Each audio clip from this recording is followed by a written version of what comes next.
France 24 et La Première présente.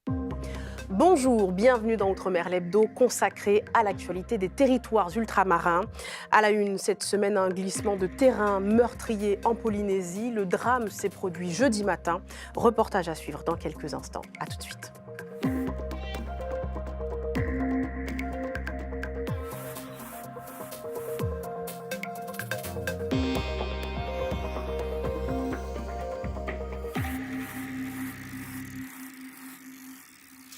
La Polynésie en deuil après le drame survenu sur l'île de Tahiti. Plusieurs éboulements à seulement quelques heures d'intervalle se sont produits à Afa'aiti. Les images sont impressionnantes. 8 personnes, dont une fillette de 3 ans, ont été retrouvées mortes. 29 logements et 50 personnes ont été évacuées.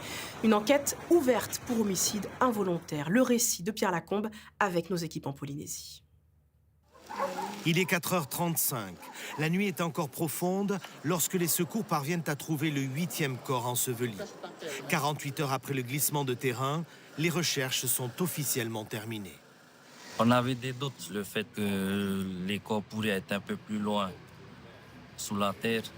Et si c'était le cas, ça aurait été plus compliqué pour nous d'intervenir. Près de 200 personnes ont été mobilisées pour extraire les victimes et sécuriser un site particulièrement instable. Hier, alors que les équipes de secours opèrent sur le terrain, un deuxième éboulement vient les surprendre. Les recherches sont stoppées, elles reprendront quelques heures plus tard. Ce matin, les premiers habitants reviennent sur le site, mais l'accès est limité, les entrées sont filtrées. Ils nous présentent leur situation et en fonction de la localisation de leur maison, eh bien, nous pouvons accepter de les faire accompagner. Mais c'est vraiment au cas par cas et on est sur du sur-mesure.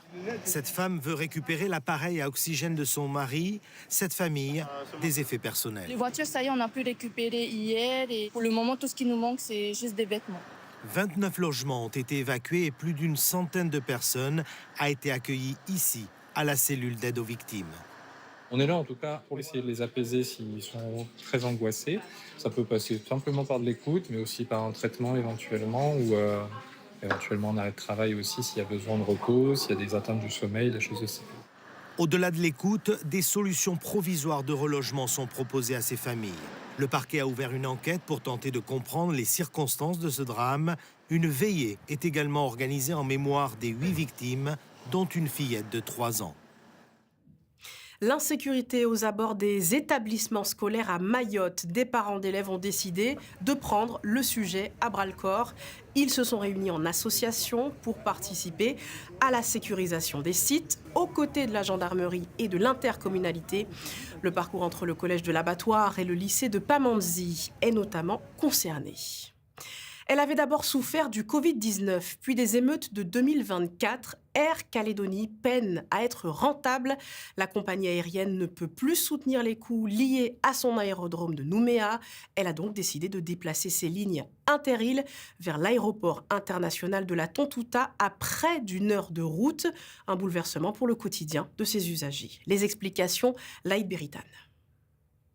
Temps de transport rallongé, frais supplémentaires. Les usagers d'Air Calédonie sont vent debout contre le déménagement de la compagnie locale vers l'aéroport international de la Tontouta, situé à 45 km de Nouméa. C'est du n'importe quoi pour nous, les gens des îles. Parce que vous imaginez si jamais on arrive et puis on annule les vols. Dès le 2 mars 2026, les vols intérieurs partiront de Païta. Pour justifier cette décision, le gouvernement de la Nouvelle-Calédonie invoque des raisons financières et structurelles. Si on n'arrive pas à trouver des solutions, on perdra purement et simplement la connectivité aérienne entre la Grande Terre et les îles Loyauté. Et si on perd une compagnie qui fait et qui assure aujourd'hui cette connectivité, je peux vous assurer qu'il sera compliqué sur le plan du business qu'une autre compagnie puisse venir et faire ce travail-là parce que c'est un travail compliqué sur le plan économique. Les infrastructures de l'aéroport de Magenta, situé à Nouméa, sont vieillissantes. Les coûts explosent et la compagnie est au bord du gouffre financier. Mais pour les usagers des îles Loyauté, de Maré ou de Lifou, cette décision est perçue comme un passage en force. Si les gens des îles se déplacent vers la Grande Terre, c'est que leur zone d'intérêt ou leur zone de rendez-vous, c'est sur Nouméa. Les trois quarts, ils vont aller voir les médecins, ils vont aller voir, quand on a dit décès, c'est à la morgue, c'est au Médipôle quand il y a des malades. Voilà, au total, là où il n'y a rien. Une manifestation contre ce déménagement est prévue le 12 décembre prochain à Nouméa. Cette image, celle du Centre caribéen de mémoire de la traite et de l'esclavage en Guadeloupe, le Mémorial Act, illuminé en orange. C'était à l'occasion de la journée mondiale de lutte contre les violences faites aux femmes mardi. Et ça va durer jusqu'au 10 décembre. Les Outre-mer sont parmi les plus touchés par les violences faites aux femmes et les féminicides. Alors si l'arsenal juridique s'est renforcé, sur le terrain, les faits ne diminuent pas. C'est le dossier de cet hebdo. Il est signé Antoine Defive avec nos équipes des premières. Le premier coup, en fait, il est survenu lors d'une dispute. Et il m'a lancé un chiffon avec un bout de fer dans la figure. Cette mère de famille a aussi été insultée et séquestrée. Son île, La Réunion, est le deuxième département français le plus touché par les violences conjugales. Outre-mer, les chiffres des violences faites aux femmes sont alarmants. Ces territoires concentrent 11% des féminicides pour seulement 4% de la population. Ce qui se passe en Outre-mer est inacceptable du côté d'une réponse que doit apporter l'État français sur l'ensemble de son territoire. Il y a moins d'hébergement, il y a moins de financements qui sont apportés. Une prise en charge des victimes défaillantes, alors plusieurs initiatives naissent localement. La semaine dernière, la Polynésie française a inauguré un observatoire. La Nouvelle-Calédonie, où les violences sont en hausse chaque année, souhaite faire de même et surtout développer ses hébergements d'urgence. C'est un des objectifs qu'on a ressorti du bilan. Nous, on appelle ça améliorer le maillage territorial, c'est d'avoir plus de place au niveau urgence et puis qui permettent aussi aux personnes concernées, notamment aux femmes, puisque c'est plus des femmes, de rentrer aussi dans un parcours d'insertion. À Mayotte, ce collège a décidé de sensibiliser dès le plus jeune âge. Quand je serai grand, moi, ça peut m'arriver. En fait, s'ils sont là, c'est pour nous dire comment on doit agir. On fait beaucoup d'actions pour justement faire comprendre aux jeunes que le seul moyen pour lutter contre ce genre de violence, c'est la parole. L'an dernier, la Guadeloupéenne Justine Bénin avait remis un rapport avec 44 recommandations. Un an plus tard, dans chaque océan, il reste urgent d'agir. Elle s'appelle Begin, elle nous vient de Trinité en Martinique et c'est officiel, elle sera l'égérie du Salon international de l'agriculture 2026 à Paris. Begin est une vache brahmane, une race très présente en Outre-mer et très précieuse aussi pour l'avenir puisqu'elle s'adapte à tous les climats. Elle fait donc évidemment la fierté de son éleveur. Reportage Éric Sintas et Thierry Lersin. Voici Begin, née en 2019 à Trinité.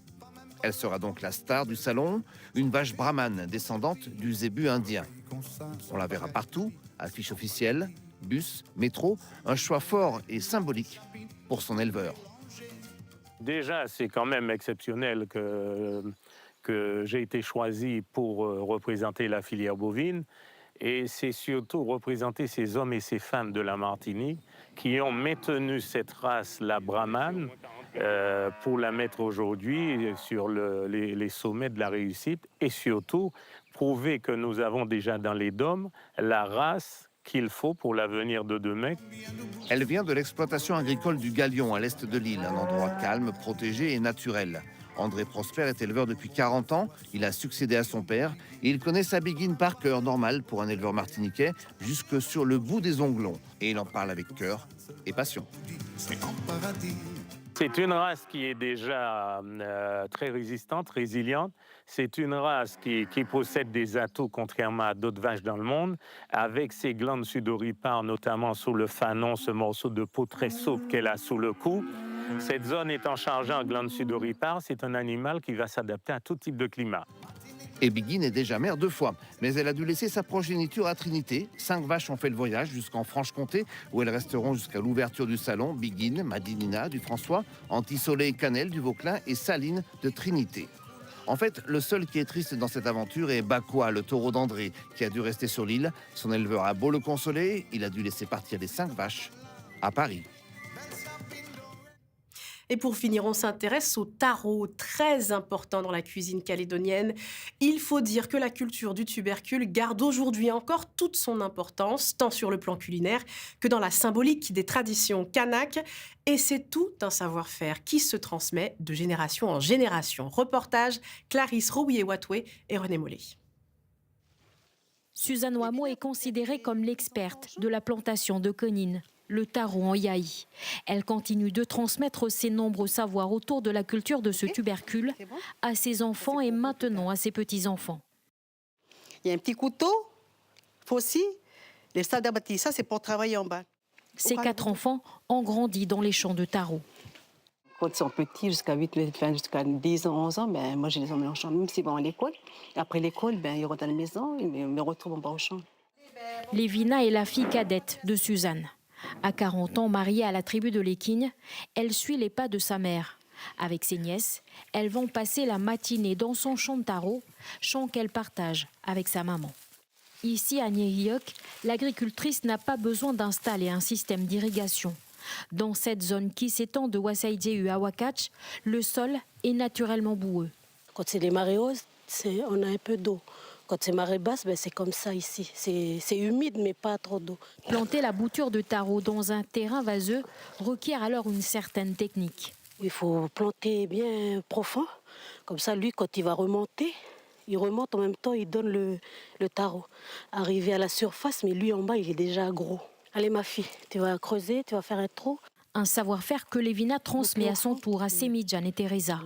À Ouvéa comme ailleurs dans le pays, le taro symbolise la femme. Alors il faut en prendre soin.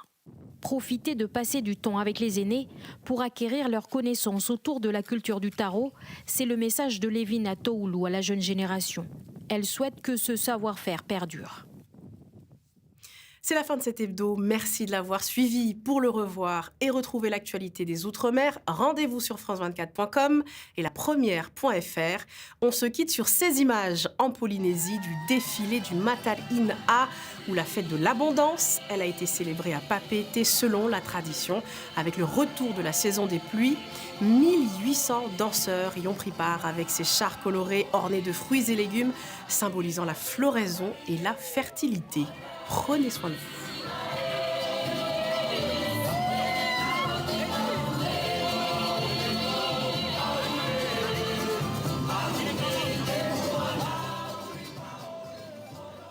Bonjour, je suis Laure Manin d'Actuel, l'émission de celles qui font changer le monde. Chaque semaine, découvrez nos reportages et interviews sur ces personnes qui font bouger les lignes d'une société encore largement dominée par les hommes. Retrouvez-moi dans Actuel sur France 24 et France24.com.